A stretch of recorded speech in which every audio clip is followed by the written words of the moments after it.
Let's start with a little bit of trash talk. We got a tweet last night said, hey, will you guys talk more Oregon State, which I get. I also feel like we've done a really good job being balanced on this show of when they're interesting and playing a good matchup. We talk about them. They just happen to have their maybe most irrelevant game on their schedule this week, going head-to-head against maybe the biggest game in the history of Oregon football at Hudson. And so it's a weird conundrum. Like, fast forward to next week, whether win or lose for Oregon, we'll react to it on Monday. When they play Purdue on Friday and you guys are playing UNLV in town, much juicier game. There will be more conversation. So I get the complaints from Beaver fans, but this is the one week I would tell you, maybe take a deep breath, not the week to complain. Yeah. Don't lose to a choke. Don't lose to choke. Why is it only 3.5? I don't know. You brought this up earlier in the show. The look-ahead line, when it first debuted this summer, this game opened at 8.5 Oregon State. Yeah. 8.5. The current line right now is basically a field goal. Their coach is Jeff Choate. That is his name, Jeff Choate. Don't lose to a choke. I watched, for some reason, his press conference yesterday because I thought, let's learn a little bit about Nevada. Let's see what we got going on with the old Wolfpack. Sure. And I'm watching. He's talking about his team's performance last week and how they played, and then he slowly transitions in his opening monologue to the opponent this weekend. Yes, this is a post-game press conference, by the way. Oh, this is post-game? Yeah, he was talking talking about this was his Monday thing. Okay. Well, I Post-game? tried the Monday one, and it was muted. Oh. And then No, this is off his Monday one. Okay. Oh, see, I thought this was the post. So maybe somebody talking about the team that No, he just he's talking played. about the team. Yeah, I found one that wasn't muted. I clicked on that same one, and then I went the to one a that I sent different you one. was muted? No, it was just a different feed. different Two feed. He different looked ones okay. posted. I found the one that was muted. Whatever. So he gets to the opponent this weekend. Your Beavers are going to town, which just perfect timing on their scheduling. Let's play at the same time as Oregon and Ohio State. That should go well they for you. can't control that. I know they can't. That's a CBS thing and a Mountain West thing. He gets to talking about Oregon State, and here is Jeff Choate talking about your Oregon State Beavers. An Oregon State team is 4-1.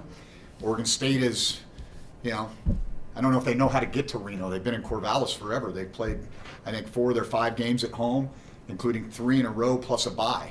And so, I don't know who's scheduling for them, but I need to talk to them because that's a pretty nice schedule. No one cares! Okay, Choate. Taking shots. Okay, Choate. You guys know how to get there? You guys know how to fly into town for the game this weekend? We You know not where only know you're how to going? get there, Dirk. We know how to whoop that ass, Yeah? Wolfpack. Hey, I want that schedule. You Get guys outta got here. Cupcake Central over there. We do. We're out here going on the road to Minnesota and losing 27-0. So, why don't you try and play that game? Talk to your AD. That's not our fault. First, we had to fly to San Diego. We've been at home for every other game. It's a nice little scheduling break that Oregon State has. Also like to follow up Jeff Choate. They also got kicked out of their own conference and abandoned. How does that feel? That they did, Jeff.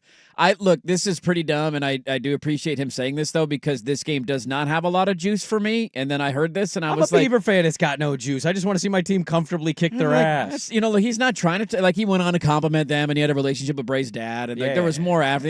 Nobody cares. I saw him. I could tell at a young age he was going to be a Trent coach. Bray would be a good coach. I heard thought this. that was more of a shot at his AD or the Mountain West. It could very well could have been. Yeah. Why don't I get this? Why can't I play all my games at home?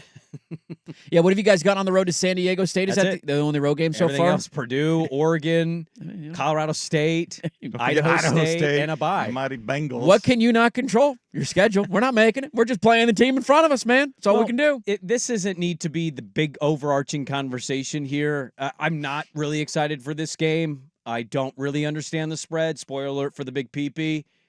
Even if you're dealing with a couple injuries, you should be beating Nevada by more than 3, I think.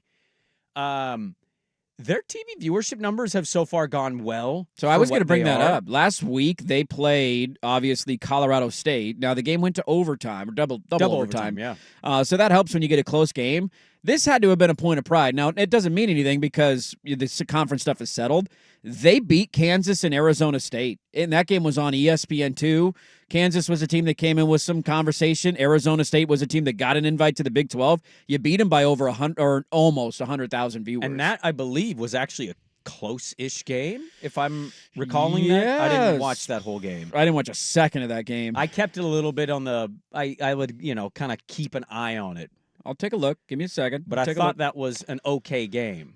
Big 12 last week. Maybe I'm wrong. I think it was. I think you're right. Well, why does it then it reverts back to top 25, and now I got to go to Big 12. That this game. was a disaster to send it to the 35-31. Okay, yeah. It was. Arizona State eked it out. They scored 21 points in the fourth quarter and won 35-31. One more game, and Dillingham is going bowling. He's 4-1. Great start. That's a great take on Utah at season. home on Friday night. Given everything they lost Rashada and all that stuff, that's pretty remarkable. My point is, like, it's not going to change anything for them. They need things to break their way, or they need to get Memphis Tulane in. I just, you're not completely irrelevant. No. You've had more viewership numbers than the ACC schools. You've outperformed Big 12 teams that are playing at the same time as you. It's not the top tier Big 12 teams, but the fact that you're beating ACC teams and Big 12 teams in viewership, it's encouraging. Well, I would say, too, that, a lot of people chuckled at the CW thing, and some of their broadcasts has been less than stellar, I would say. It's the Pac-12 network. It's just, it's but with a national Nigel's got a platform. microphone the size of a balloon on the sideline. Poor Nigel. I just want to give him a regular microphone. Just give him a normal mic. He got the worst ref in the history of the Pac-12 as your rules analyst. Tom Brenneman's your guy. There's some weird things going on there. But what I will say is I think this is why having the CW deal makes sense for them, because it's a channel with great distribution. So the other game that they were around, it's hilarious that it's the conference that didn't want to give you an invite. The game that was basically on at the same time, not quite a direct correlation, but somewhat similar windows, there was a Big 12 game on ESPN2. That Big 12 game was West Virginia versus Oklahoma State. They played at 4 o'clock. You guys played at 6:30 Eastern, so 3:30. They were on at 1, so a little bit ahead. That game had 630,000 viewers on ESPN2. Oregon State, Colorado State had 570,000 viewers. That is a minuscule gap between two known Big 12 teams on ESPN2 and two Mountain West teams on CW. But again, I think it speaks to the distribution that you're getting eyeballs on your games. Yes. And especially when they're interesting and you see a score and you're flipping around, you're like, hey, look at that. It's in double overtime. Let's go there. We don't need to rehash all of what happened, but that's why I always kind of found the narrative of why they were left out just laughably stupid. It's dumb. It never made any sense. This is not about all TV markets. No. There are teams that got extensions that aren't in great TV markets. It wasn't about eyeballs either. Guess what? Oregon State is the last 3 or 4 years, they've been hovering at a top 25 level. Yeah. I don't know where they're at this year with all that stuff. We'll continue to see what they are with their record, all that. But that's kind of where they've been. And spoiler alert, when they're in that conversation and they play decent teams, people will watch. Yep. Colorado State, not a great team. Oregon State, not the most famous national story, but to still outdraw Big 12 and ACC teams. Makes you feel good. They've had 2 or 3 games they've outdrawn Washington. Yes, they have. So it's just I just found all of that so stupid. And all of this was dumb in general when it happened, and it just continues to prove to be really stupid. Yeah, I had that feeling too Saturday seeing highlights of that Stanford Virginia Tech game when there's 17 people in the stands, and it's just like, what are we? Why is this a power pro? What are we doing? And I'm sure man? Everybody in the Bay Area was tuning into that. Glued to that game and the classic ridiculous ACC battle between Stanford and Virginia Tech. So, are this a little animosity? Is this a rivalry now? Do we hate Nevada? We got Choate coming at you, saying your cupcake schedule over there. Why don't you play somebody with a pulse? All right, do you have a rivalry with Maryland? Man, if they beat us, we will. We got them in a couple of weeks. They're coming up on the schedule. My point is, Terrapin's coming to town. Don't lose to a Choate. Okay. You cannot lose. That is a fundamental philosophy I will tie with. To Choate. Don't lose to a Choate. You cannot lose to a Choate.